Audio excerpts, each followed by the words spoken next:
with Olena Williams from Russia. Thank you for having me. This is really nice, and congratulations on your beautiful new bright office, which is really good for filming and good for what you're doing. Thank you. So what part of Russia are you from? I was born in Siberia. It's a little town where normally miners and their wives live. It's called Kiselyovsk. And my mom is Russian, my dad is Korean, so and I'm a citizen of Ukraine. So technically, Wow. I'm not Russian, although I don't have any Ukrainian blood. I'm Ukrainian. It didn't matter for a long time. Only recently it became like a civil stance. But I still have my mother tongue as Russian tongue, and I'm learning Korean now, so it's actually quite cool. Yeah. Yeah, and I learned Ukrainian when I was at school, and now I renewed my knowledge, so I can actually read and write and speak Excellent. Ukrainian. When did you decide to come to New Zealand and why? I didn't come to New Zealand by decision. I came because I met the best person in my life. He's my mate, he's my husband. Yeah. And first time when I had a conversation with him, he actually started to talk about his children, and I was thinking that if to have a child with a male, then it probably was someone like him. Yeah. And this kind of sparked a whole lot of relations, and he's a wonderful father, so we have our mutual child as well, and he's a good father for his older children and our young one. And he always so excited when they phone. He tries to look very cool, like he doesn't care, but he cares a lot. When you're in a relationship and you feel that you want children, then you know that that is the right one, isn't it? Yeah, absolutely. Yeah. And sometimes people have kids by accident. Some people want to have kids and work on it for many, many years. For me, it came like organically. I knew that I'm with the right man, and we had a child, and it's kind of like a whole journey. Yeah. So were they born in New Zealand? My son, yes, was born here in New Zealand, and he's total New Zealander. He speaks Russian with an accent. His other children, one, he lives in Sydney, and our daughter still in New Plymouth, and both older children have 3 kids, so I'm 6 times grandma. Wow. You don't look like a grandma. They don't call me grandma because I don't want to abuse the memory of their mom. Obviously, there's always only one mom for any child. Yeah. But it's quite funny because our mutual son is actually like uncle for the siblings, but they're the same age, so he's like 6 months older of one of our grandchildren. My biological child is only one. Yeah. Also, I have 2 stepchildren. I never call them stepchildren. I call them children. And actually they're adults, they're not children, but for me, psychologically, they're still junior, and I always will feel that I owe them service, I want to support them, I want to help them, whatever they're doing, and also my motherly instincts are so strong, so I have a tendency to kind of overprotect some other people who come to my orbit and who are younger, so it could be a protege or something like that. So although they're not biological children, I feel that they're children. I came from the different background, a lot of things in the society, like how religious, for example, politics, how to spend money, how to raise children, what to allow children, what to know, what age to say that Father Christmas is not real, and things like that. So it is sometimes hard, but whatever I do comes from the good heart. So I'm sure I make a lot of mistakes, like many people, but I hope they all forgive me. Is your husband a Kiwi? Yes, he was one of the best Kiwis. Did you meet him in New Zealand?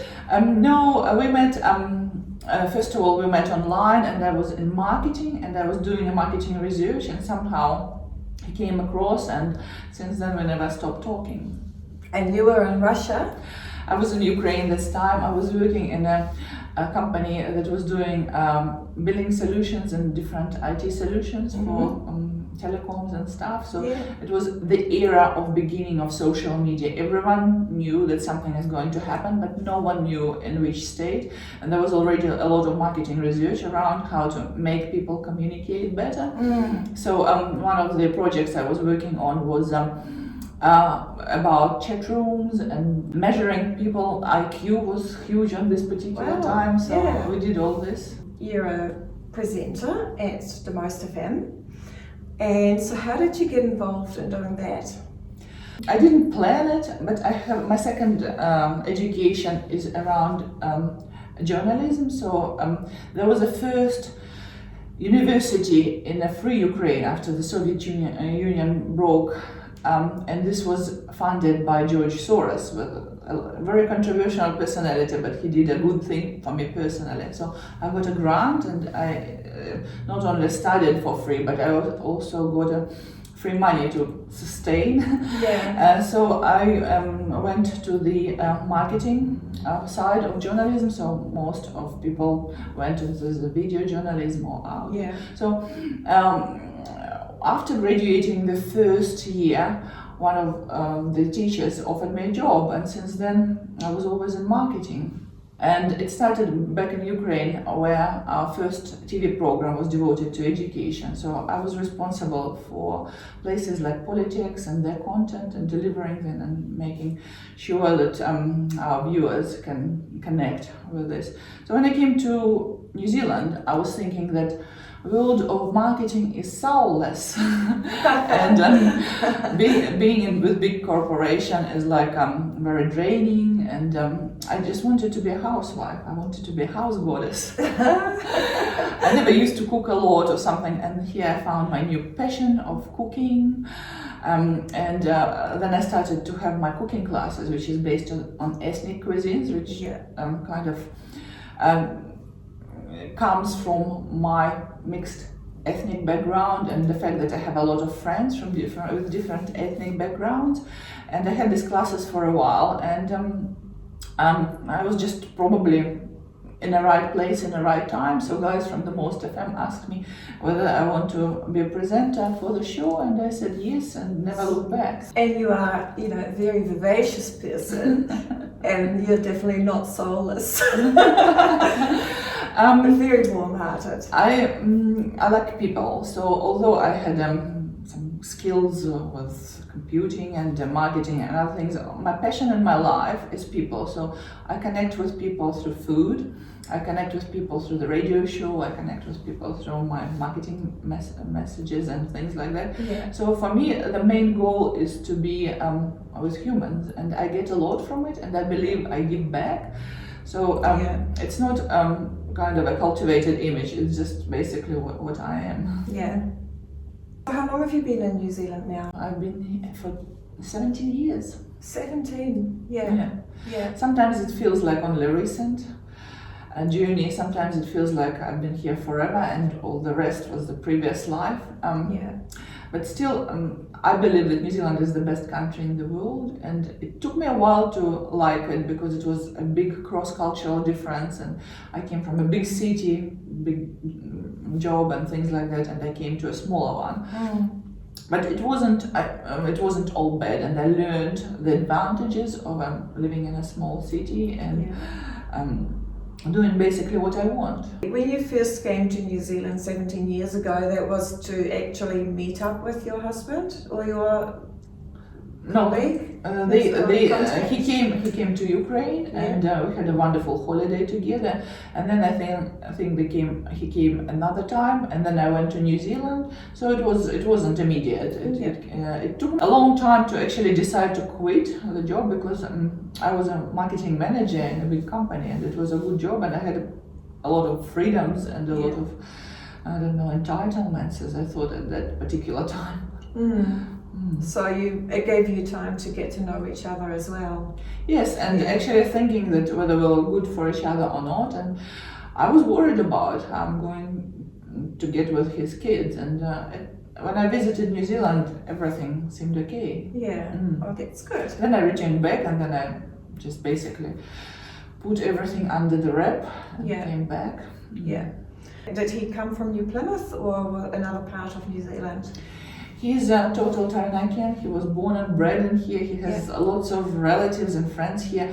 Wherever we go, he went to the kindergarten with this person, or the kids went to the same school, or they were apprenticed at the same time. So it's really interesting because he has lots of connections with his generation, and he knows a lot of people who are kids of his mates. So, There's a lot of history then, isn't there?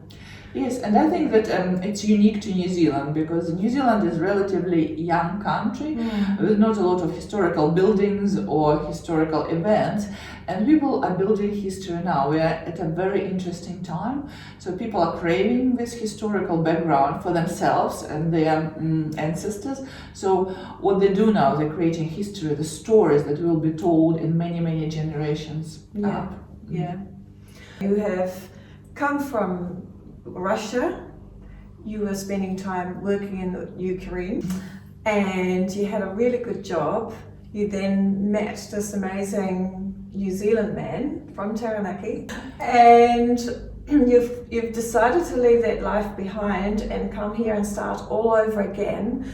Then I would imagine at the time you were saying before, you really wanted to be a housewife, and suddenly you find yourself doing cooking classes and a radio show. So has that really impacted your life?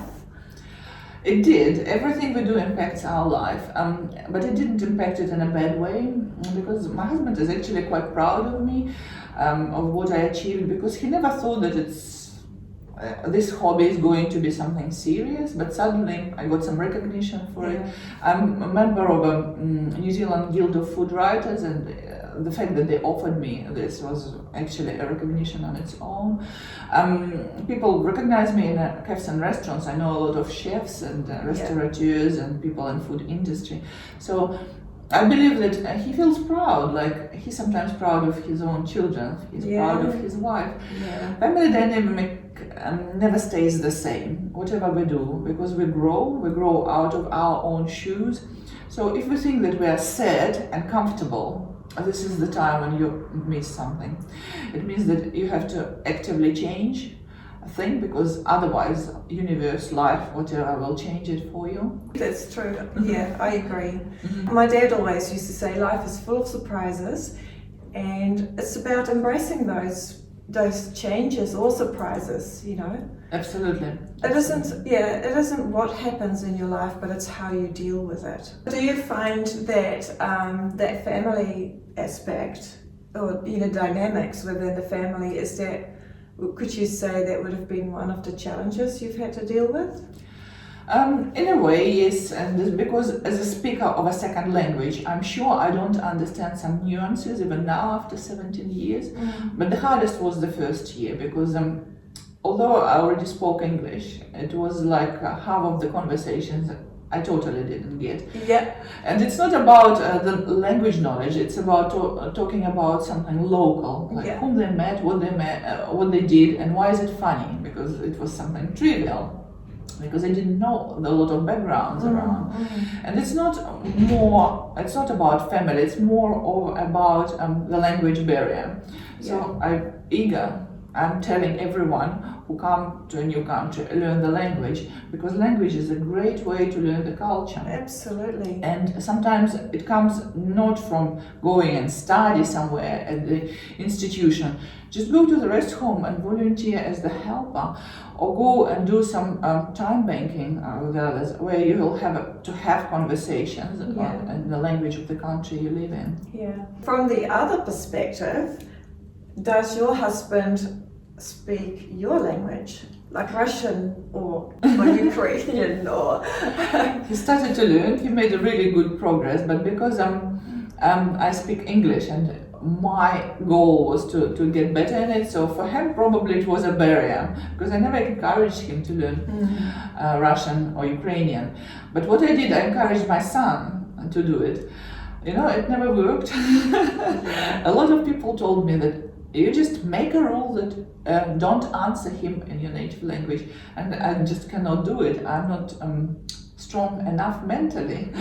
So when your son comes to you and says in English, "Mom, I love you," I just can't pretend that I can't hear. Do you miss anything from your old culture? It probably will sound really terrible, but I don't. The only thing I miss are people, but only few of them are at the same place. So my family moved around the world. My sister lives in Arab Emirates now, so if I want to see my sister, I need to make only half of a distance trip. Yeah. I went back to Ukraine and saw some of my friends several times, and it was always very, very nice. But now I expect them to come and see me. Are there any traditions that you have brought back from your home country in Russia? We do have a really interesting celebrations and traditions around holidays. For example, our Easter is very bright and a cheerful holiday. So for most of the new Russians, it's not a religious related holiday anymore. Mm-hmm. It's kind of like a celebration of the spring, because at the northern hemisphere it's springtime. So a lot of people get together, they paint eggs together. Yeah. Some of them go to church and kind of let the holy water to be spread on it. Some people just get out, have a first barbecue of the year there. So normally it's a family time, friend time, and it's always some sort of a celebration.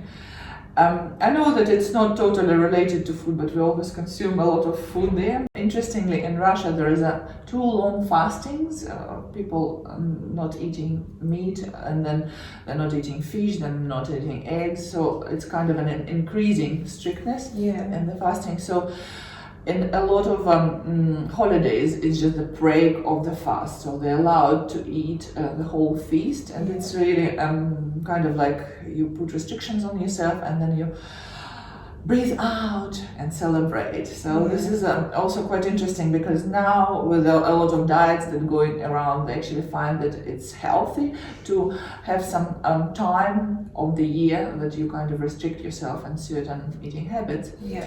Also, I really like one Russian tradition which I tried to introduce in my family, but it didn't work yet. So I tried to introduce toasting. As you know, when we die, we have funerals, and people say good things during our funerals, but we can't hear it. Yeah. I think that's really wrong. I think that the people need to tell us when we are alive. So I think toasting at the table, when you have a glass of juice or a glass of wine, it's a good time. So say something, hey, this is for you because you are such a great husband, or this is for you because you just won the player of the day during your rugby match. I think it gives people recognition and also approval that they're going in the right way, they're valued in the family. So I think that it will be a nice tradition from Slavic countries to introduce in New Zealand culture. Absolutely, I agree. Has for you COVID-19 affected your life in any way? For me it was horrible. I realized that I'm more extroverted than I was thinking before, so I really missed people. I missed the fact that people touched me. I'm a big hugger. I learned not to do it because in some cultures you don't touch other person's body. But people who know me, they always gave me a hug and a pat on the shoulder or something like that. And during COVID-19, I didn't have it. Although in my bubble, there was my husband, my son, and our border, it still wasn't enough for me. I missed bigger meetings and greetings, and I'm praying that we wouldn't go into another lockdown 4.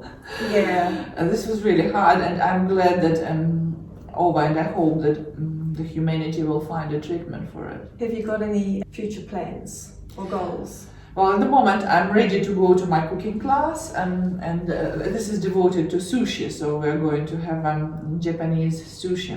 Although sushi exists in many Asian countries. And as for the further plans, I have a lot of exciting plans around virtual reality, because I want to add virtual reality to my cooking. Okay. Bringing virtual reality into cooking. So what do you mean by that? I mean that I would like to be a Pokemon in everyone's kitchen. So you put on goggles, you go onto certain app, and you see me. And we're talking about how to cut the onion and not to cry. Or we talk about the traditions, how people make yogurt from the goat milk in Cappadocia in Turkey. Maybe we will even see an old man from Cappadocia in Turkey talking on this. So I would want to add an aspect of virtual reality to it, and I think that the market is ready. So there is a retail things that people can buy, because before it wasn't ready yet. Yeah. So this is already happening? Have you started to develop this? With the COVID disruption, it kind of slightly delayed. I mean, there was a studio in Auckland that's supposed to be launching on the 1st of September, and I didn't go there because I couldn't. You couldn't, yeah. Yeah, but there is already a lot of knowledge. There are people, scientists who develop this, they just don't know how to apply it, and it's a really good time for creatives to find the application for all this knowledge in this area. This virtual reality, is that something that you developed yourself, or is that something that you are joining? Well, at the moment it's just a dream, because when I started the business, this was what I was going to do from the very beginning. So I had connection with many people who work in this industry, and the market wasn't ready, or I wasn't ready, or universe wasn't ready, so it didn't happen before. But now all these talks started again, and more people are involved. The government is actually supporting the industry. Nice. So I'm interested to see what others are doing and maybe find my own path. So if you talk about coding, I wouldn't do coding myself. I'll probably put a brief to someone who is much better than me, because one person can't do everything. And I think that a lot of people need an idea that they need to develop. I'm an idea person, and I'm really good with creating new ideas. And also I have some projects with children. So for the radio station, I do school holiday programs for children. Yeah. So this is to teach kids how to be broadcasters, how to be heard, how to speak publicly, how to make your own content for YouTube, radio, and so many other things. And recently we had a new content to it, so we are doing introduction to commercial music. So it's how to make a jingle for the radio, how to make a music for your YouTube channel, how to do intro and outro for the radio, and write music as an advertising for radio show. Yeah. And there is a producer from Auckland who believes in me, and he's going to deliver some of the content, and he works with the mega stars from Hollywood, from Warner Music, from Disney Music, and so many things. So he's so excited, and can you imagine it for kids in Taranaki? This is a unique course. Yeah. And I mean, so many talented adults are devoted to it, so they want talented kids to thrive, and it's really cool. Yeah. Well, thank you so much for coming. It was a pleasure seeing you. Thank you so much. I wish you all the best for the future. Thank you, Ingrid. Thank you so much. The same. I'm wishing you success in all your projects.